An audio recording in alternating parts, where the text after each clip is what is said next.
This is Abuja Report on AIT. I am Aicheda Majekodomi. Welcome. The Nigerian Labour Congress, NLC, on Tuesday staged a dramatic picketing of the Abuja Electricity Distribution Company, AEDC, headquarters in Abuja over alleged disengagement of nearly 900 workers. The Labour Centre also issued a 48-hour ultimatum to the company's management to address the crisis or risk a shutdown of operation.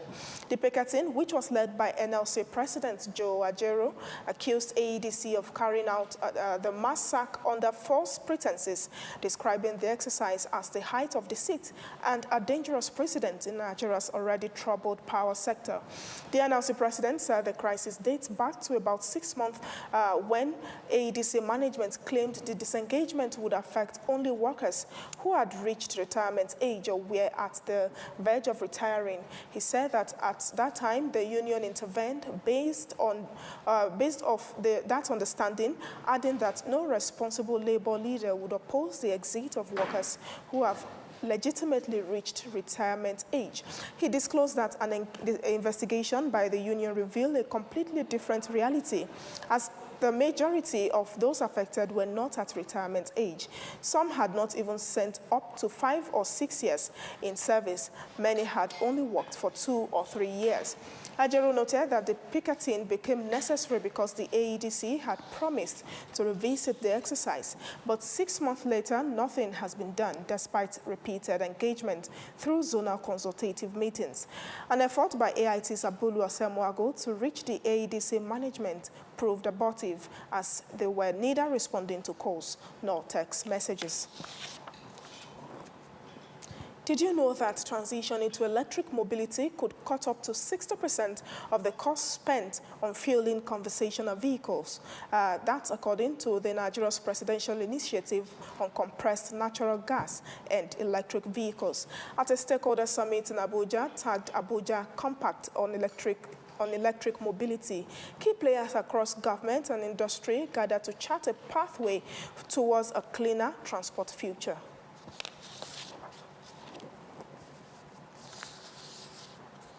The boss in this room is that Nigeria is ready to move, but the how is still being fine-tuned.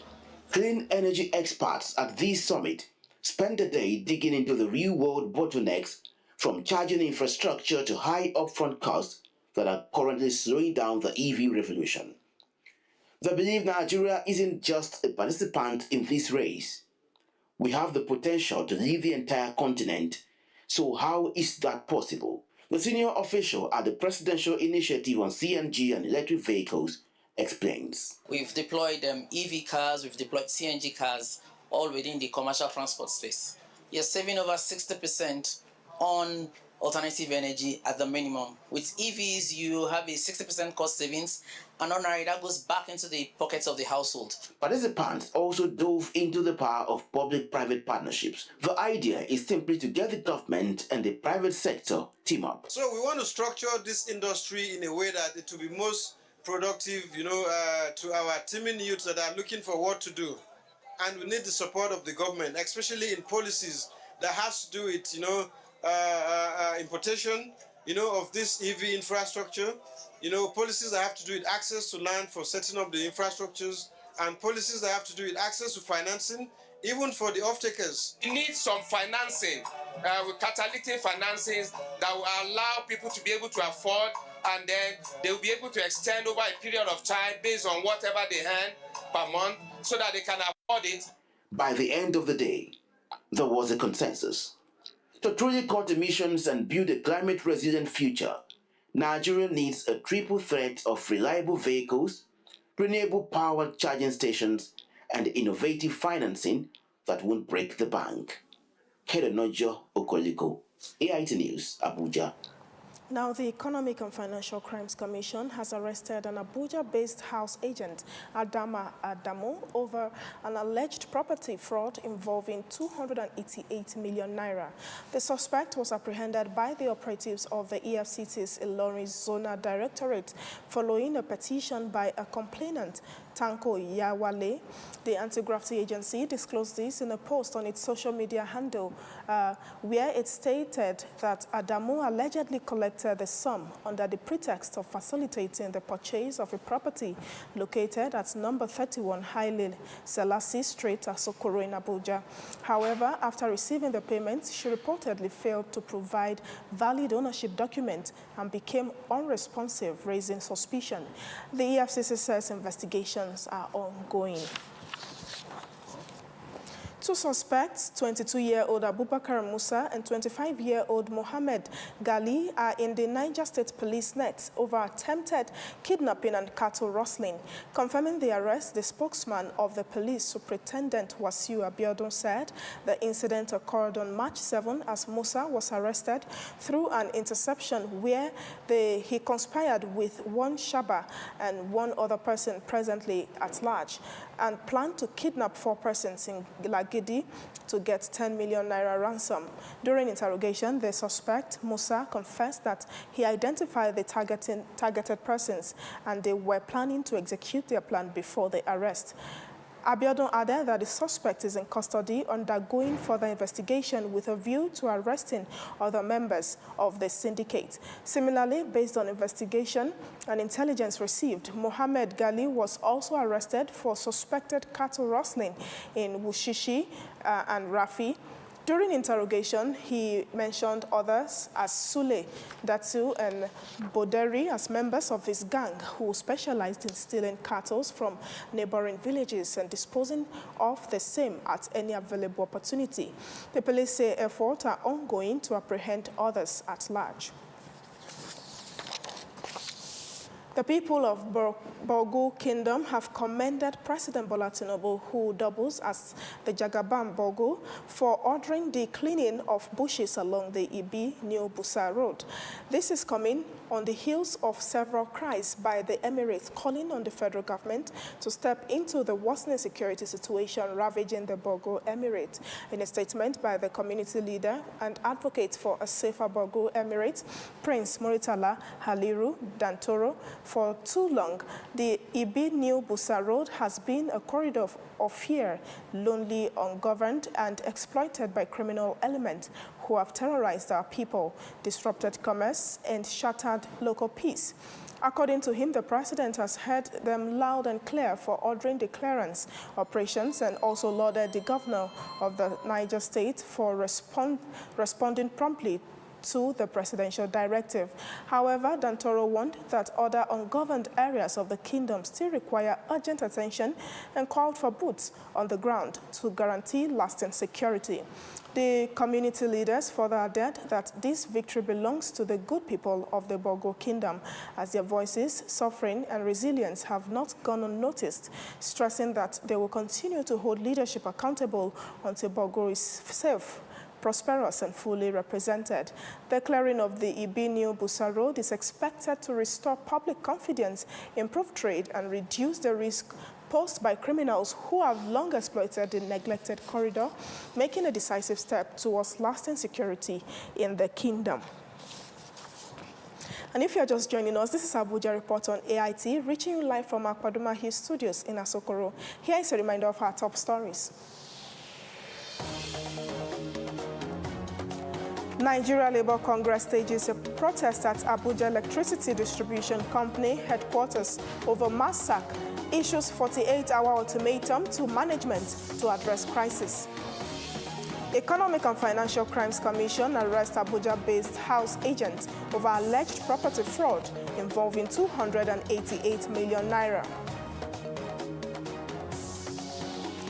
Police arrest 2 suspects over attempted kidnapping and cattle theft in Niger State. Nigeria's Minister of Budget and Economic Planning, Atiku Bagudu, says a poor understanding of the country's historical economic growth and past prosperity is fueling persistent communal conflicts and rising insecurity. Bagudu made this known at a workshop in Abuja on the review of the National Action Plan on Youth, Peace and Security, where he stressed that unless young people are educated on the factors that sustain peace and prosperity in the past, the country may continue to face recurring crises. Nigeria has in recent years witnessed a surge in violent crimes and communal clashes, resulting in loss of lives and destruction of property. The Minister of Budget and Economic Planning, Atiku Bagudu, says the present generation has abandoned the core values and factors that once held the nation together in peace and unity. How equipped are we to ensure that our young ones in school are getting it, that it's not anger at each other that will generate prosperity? The participants were unanimous in their positions that meaningful youth inclusion is critical to achieving sustainable peace and stability in Nigeria. If young people are principal actors in insecurity, it will require young people to talk to young people to become principal actors in promoting peace and security. To show how investments are improving institutional trust, people's trust in institutions. The National Action Plan on Youth, Peace and Security was first introduced in 2001 to provide actionable strategies for youth inclusion in peace building and to support efforts aimed at eradicating violent extremism across Nigeria. Has Akodi, AIT News, Abuja. Nigeria's democratic institutions are under fresh scrutiny as civil society groups warn against what they call a growing disregard for court orders. The League of Civil Society Groups is urging strict compliance with judicial rulings, saying failure to do so could weaken the rule of law. The concern follows a Court of Appeal directive in a case involving the African Democratic Congress, which ordered parties to maintain the status quo pending a decision at the Federal High Court. It is about the Federal Republic of Nigeria, which binds each and every one of us as a citizen. It is about protecting the Constitution and ensuring that judicial authority remains supreme.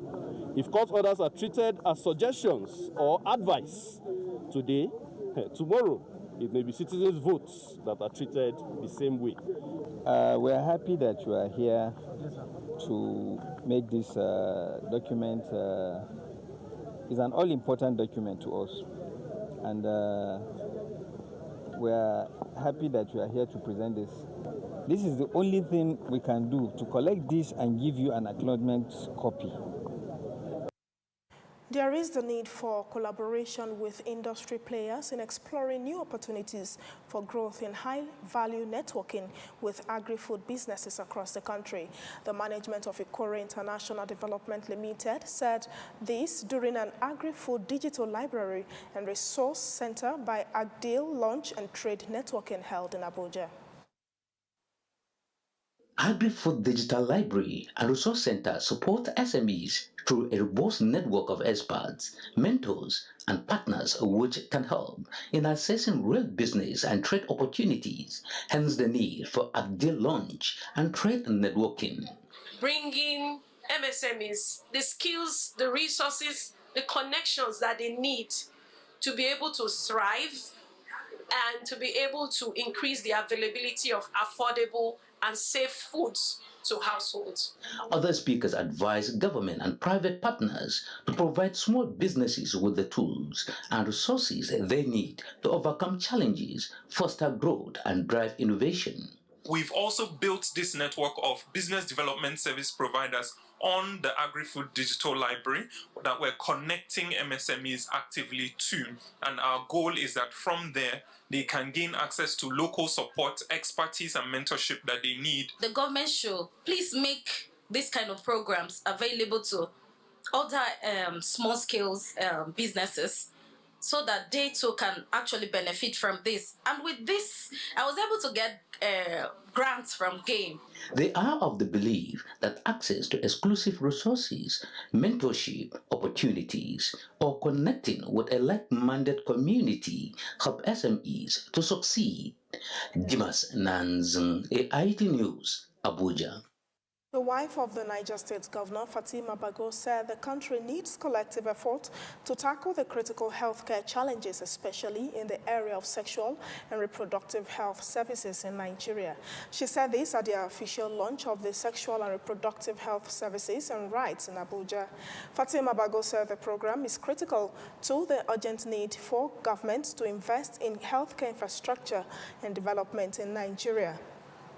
The SHIFT project comes at a critical time when our collective resolve is required to address persistent challenges such as maternal mortality, unmet need for family planning, and inequities in access to quality health care. To make them to be aware of who they are and develop their potentials, to be careful about their health so that they assess medical care and all that entails. Other participants speak on the importance of the program.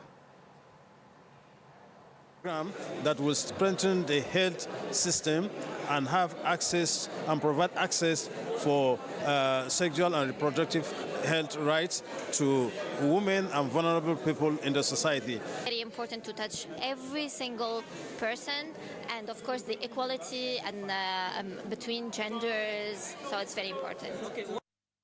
The official launch aims to introduce the SHIFT project and its expected contribution to strengthening government institutions and implementing healthcare programs in 6 states in Nigeria. Market women work tirelessly each day to support their families, but beyond their daily hustle are growing concerns about fire outbreaks and women's health. Health experts during a sensitization walk in Gariki say increased awareness is crucial to safeguarding both lives and livelihoods. Health and domestic safety issues often receive little attention, even as studies indicate that many preventable deaths among women are linked to neglect of personal health and environmental safety. It is against this backdrop that the Agile Sun Network, in collaboration with the Federal Fire Service, organized an awareness walk at Gariki Market in Abuja. Experts warn that such neglect poses serious health risk, stressing that regular medical checkups can prevent avoidable illness and losses. We want women to focus on their health because a healthy woman is a strong woman, and a strong woman builds a strong nation. We are focusing on the market women especially because they have less time to even focus on themselves, especially their health. They work every day, Mondays to Saturday, mostly on Sundays. So we are Officials of the Federal Fire Service highlight that simple measures, such as the proper use of electrical appliances and adherence to basic safety precautions, can significantly reduce the risk of fire outbreaks. You cannot use millions of your sweat to build your business, and in a twinkle of an eye, it goes into flames. It's destroyed because of carelessness, because of little. For many of these women, staying informed is not just about safety. It is essential to preserving both their health and their means. Yeah, watch your back today. It's April 1st, which means the world has officially hit pause on being serious. Whether it's a fake, we are engaged, or a post, I'm quitting my job, text from your bestie, trust levels are at an all-time low this particular Wednesday. But why do we actually do this to each other? Chidera Ezudoye hits the street of Abuja to find out if we are all just set for prank. This whole lying for fun thing starts. One of the wildest theories takes us back to the 16th century France. They switched up the calendar system, moving New Year's from April to January. Now, the people who didn't get the memo kept partying in April. They were mocked as April Fools. Fast forward to today, and it's not just your friends you're playing tricks. It's everyone. Big brands and tech giants now spend huge money just to troll us. 2019, there was this guy I was dating back then, and the last time we spoke, I think it was on the 1st of March, and he knew I was sick. So I think on the 1st of April, my younger sister called. No, he called actually, and then my younger sister picked and told him that I was no more. Like it was so serious. Sometimes you get way go take practice here, you go find if you boss your head, the man no lie for you. Like me now, I dey in need of money like this now. You can't come prank me say send account. First thing I send account for up. I go check at the system message to Ibrahim Haba. Where are they need? They get some people now they in need now. And this April Fool break their hearts. I think some people should not just go extreme with it. Some things are too serious to be pranked with. So that is where I draw the line. But apart from that, it's very cool. It's just normal something. At least with all the hardship that is going on in Nigeria, just taking one day to laugh about something is not a very bad idea. Remember the goat of all pranks? Back in 1957, the BBC aired a segment showing farmers in Switzerland literally harvesting spaghetti from trees.